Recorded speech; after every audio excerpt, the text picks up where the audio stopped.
dengan mungkin ada suatu permasalahan atau apa yang ada di sekolah kita, Ibu ya. Iya, iya. Ya, baik Bu. Yang pertama Ibu, dalam tentu setiap sekolah ada suatu kasus-kasus. Iya. Dalam artian seperti itu. Terutama yang terkait dengan kasus dilema etika dalam hal ini. Ya. Apakah itu ada di sekolah kita Ibu, menurut Ibu? Oke. Kalau terkait dengan permasalahan di sekolah itu pasti di semua sekolah, di semua lembaga itu pasti. Jangankan di sekolah, di kelompok kecil pun itu pasti ada masalah. Untuk di sekolah kita pastinya ada. Baik dia permasalahan dilema etika ataupun permasalahan yang lain ada. Baik dengan objeknya ke siswa ataupun guru ataupun masyarakat atau lingkungan sekitar gitu Pak. Ya. Nah, kalau seandainya ada suatu permasalahan Bu ya, bagaimana Ibu menjalankan dalam mengambil suatu keputusan di sekolah ini? Kalau ada permasalahan tentunya kita sebagai pemimpin begitu, artinya untuk mengambil keputusan dipikirkan dulu kebijakan-kebijakan apa yang akan kita putuskan untuk masalah tersebut. Apakah sesuai tidak, apakah benar tidak, begitu Pak. Cocok tidak untuk diselesaikan seperti A, seperti B, seperti C, disesuaikanlah dengan permasalahan yang ada. Berarti keputusan itu yang paling efektif ya Bu iya, ya? Benar-benar ya, sekali. dalam pengambilan suatu keputusan dari kasus-kasus yang ada. Kemudian yang perlu saya tanyakan Bu, hal-hal apa saja atau ada enggak merupakan suatu tantangan dalam pengambilan suatu keputusan yang Ibu terapkan di situ? Ketika mengambil keputusan ada tantangannya, pasti ada. Apalagi ketika dilema, bagaimana kita memutuskan hal yang baik itu juga baik begitu kan? Itu dilema kan? Bagaimana kita memutuskan dua hal yang sama-sama benar begitu? Ketika kita memutuskan apakah keputusan A ini benar untuk kita selesaikan, keputusan B ini benar enggak untuk kita selesaikan, apakah akan efektif tidak, apakah benar tidak untuk penyelesaian suatu permasalahan, terutama di dilema itu. Dilema itu kan kalau tidak salah benar sama benar begitu ya. Benar Bu. Okay. Nah, kalau dalam hal mengambil suatu keputusan itu ada enggak, apakah dijadwalkan dulu artinya atau diselesaikan secara langsung gitu? Kalau terkait teknik penyelesaian, kalau teknik penyelesaiannya tergantung Pak, tergantung. Misalnya ada permasalahan yang perlu langsung diputuskan, perlu langsung dikasih kebijakan putusan gitu. Ada juga yang permasalahan yang perlu dipertimbangkan, perlu dimusyawarahkan, entah itu dengan yang bermasalah atau yang perlu pertimbangan dari rekan-rekan ataupun atasan, yang orang-orang yang perlu kita minta pendapat begitu. Intinya ada yang langsung, ada yang tidak begitu. Tergantung, disesuaikan dengan permasalahannya. Berarti kondisional. Ya, kondisional. Ya. Baik Bu, dari kasus-kasus yang ada misalnya di sekolah ini, siapa saja di situ yang biasanya membantu Ibu dalam hal itu?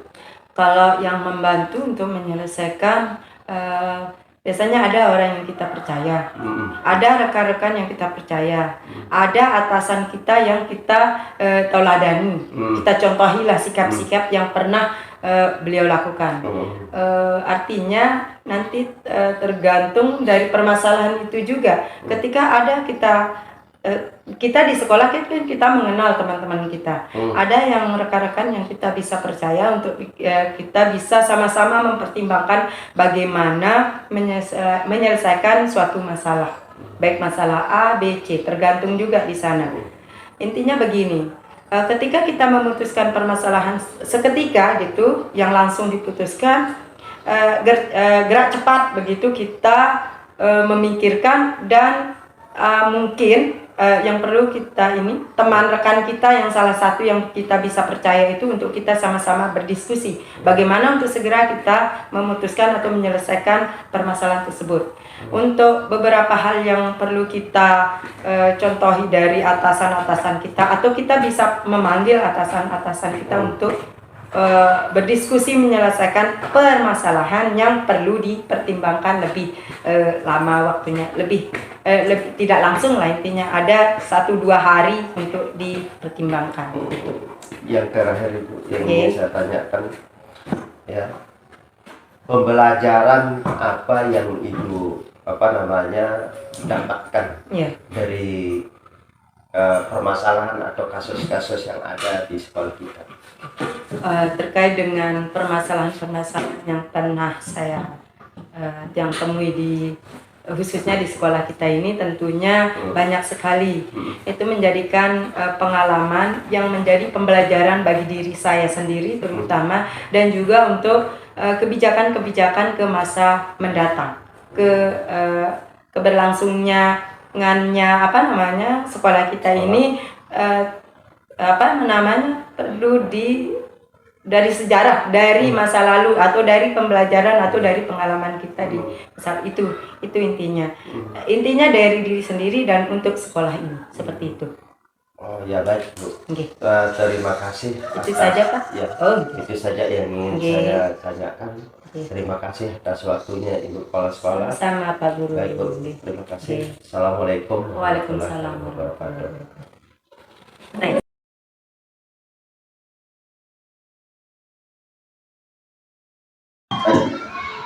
Assalamualaikum warahmatullahi wabarakatuh. Waalaikumsalam.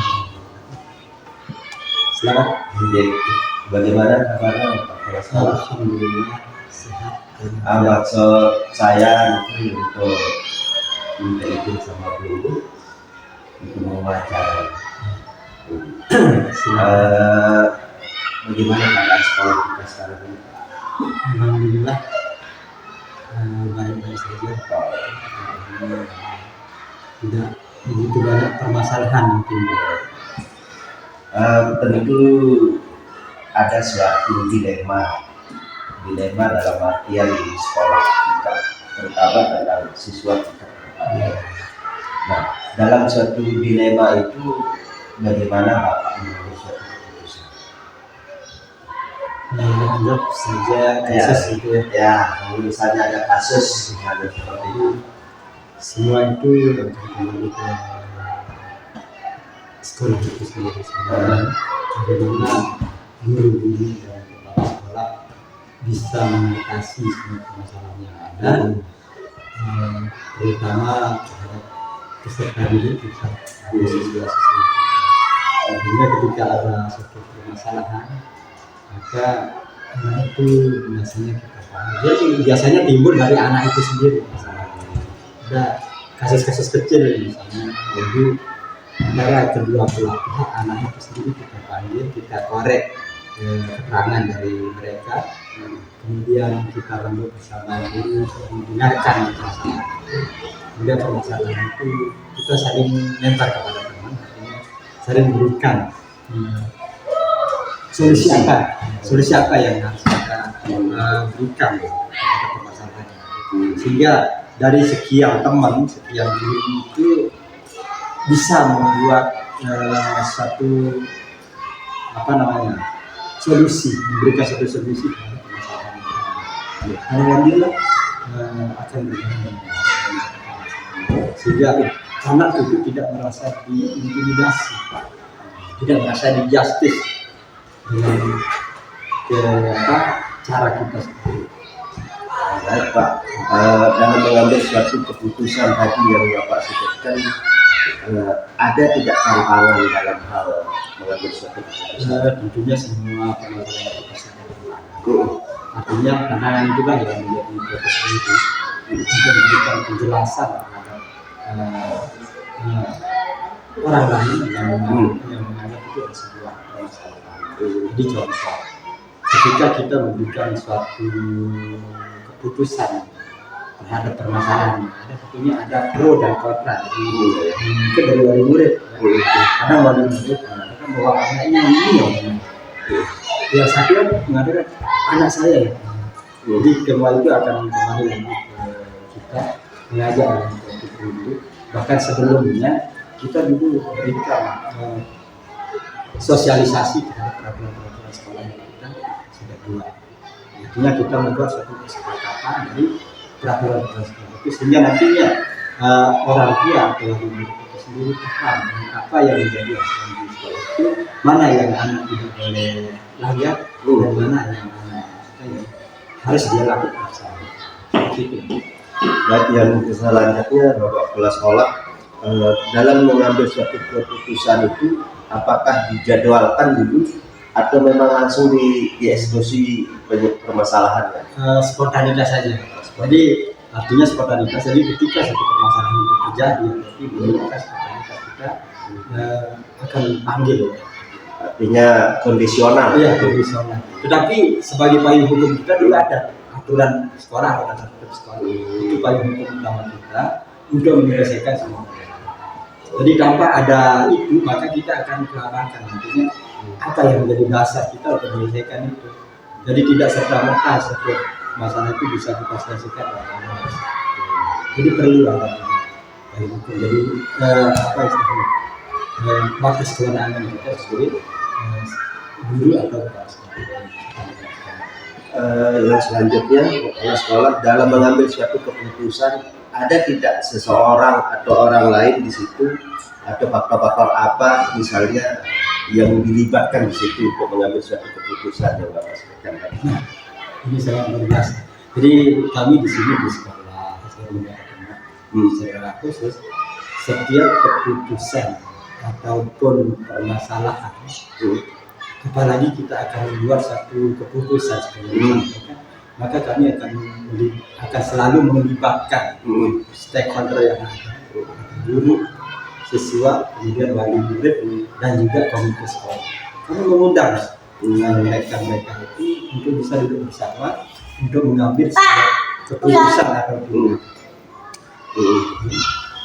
jadi itu yang membuat kami merasa agak dekat dengan komite dan juga dengan wali murid. Nah, sehingga paling tidak permasalahan itu selalu akan ada, tetapi ini yang membuat permasalahan itu menjadi lebih sedikit atau meminimalisir permasalahan yang ada. Baik, Bapak Kepala Sekolah, yang terakhir ini yang ingin saya sampaikan, pembelajaran apa yang didapat dari permasalahan dan pengambilan keputusan yang Bapak sebutkan tadi itu? Pembelajaran yang kita dapat adalah tentunya kita sebagai guru dan juga sekolah tidak istilahnya tidak gegabah mengambil keputusan. Jadi semua itu kita gali dulu permasalahan kronologis bahasa hukumnya, permasalahan yang terjadi, sehingga kita tidak asal-asalan memvonis anak kita mungkin yang melakukan satu kesalahan atau tindakan dengan menjustice mereka, oh kamu salah, oh kamu yang benar. Kita tidak seperti itu. Jadi itu pembelajaran yang paling utama. Jadi kita memiliki pengalaman untuk menganalisa permasalahan itu pembelajaran yang kita bisa. Baik, terima kasih Bapak Kepala Sekolah. Mungkin itu saja bisa tanyakan kepada Bapak. Bapak sehat selalu, bahagia selalu. Baik Pak, terima kasih. Assalamualaikum.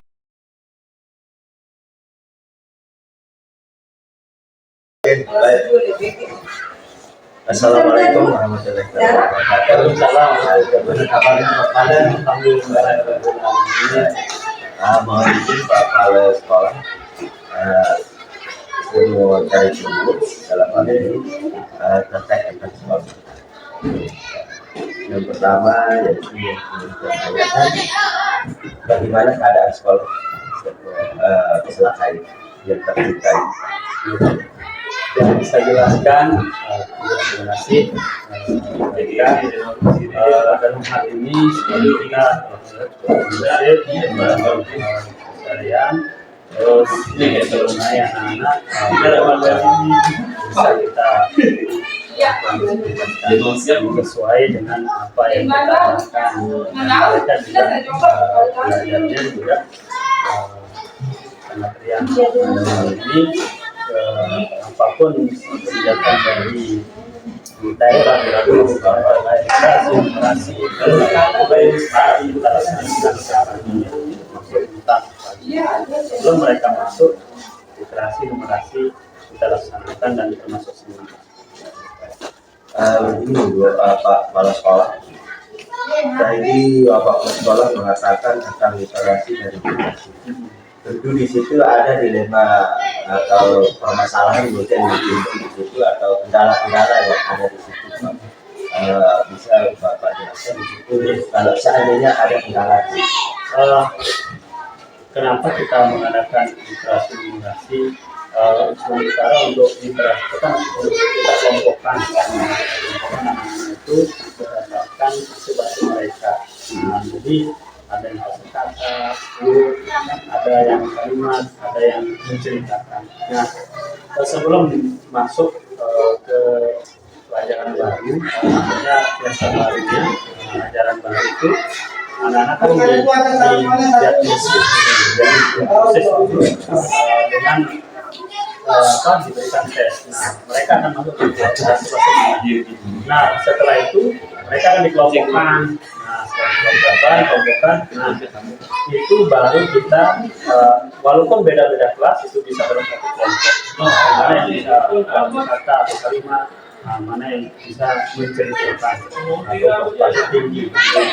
Nah, oleh karena itu dikelompokkan. Nah, setelah dikelompokkan, anak-anak ini kan dibimbing. Semua guru akan membimbing anak-anak itu tergantung kemarin kita bagi sesuai dengan tugas masing-masing. Yang fase 1, misalnya kedua, 2, 3, fase 3. Nah, seperti itu kita kelompokkan.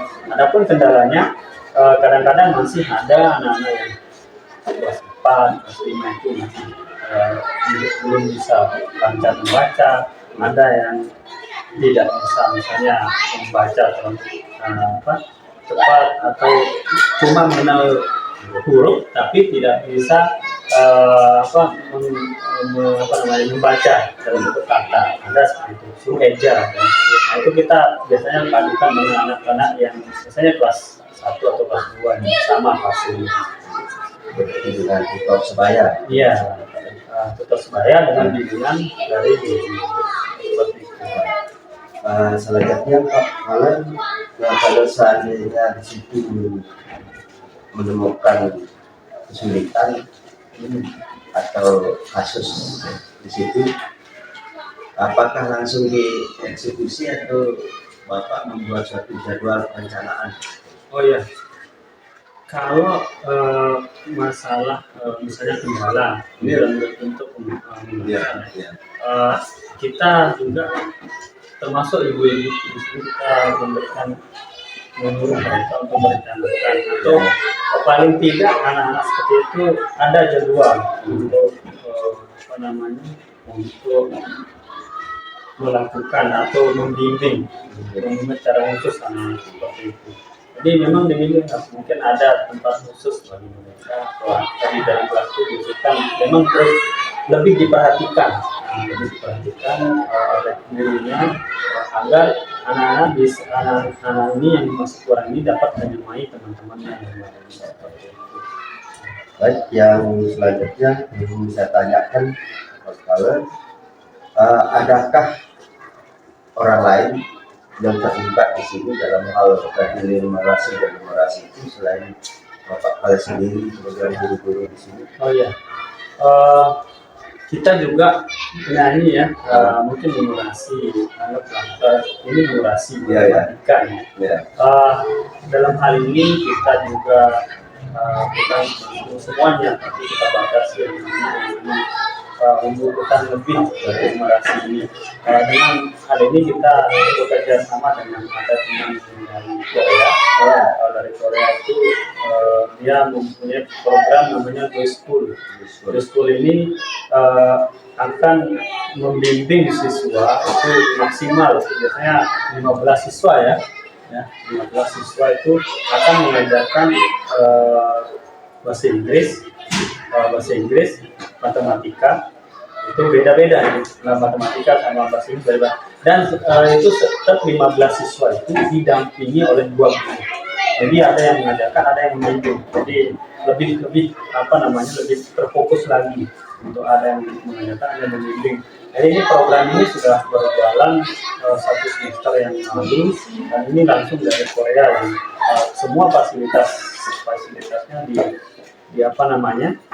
difasilitasi oleh yang dari Korea ini, seperti itu program ini. Baik, Pak Fahri. Ini yang terakhir yang ingin saya tanyakan, dari hasil yang tadi disampaikan itu, pembelajaran apa yang didapat oleh Bapak terutama di sini termasuk juga sekolah? Ya, pembelajaran yang kita dapat ambil dari hal seperti ini, mungkin hal positif bagi sekolah, memberikan dampak positif bagi siswa, di mana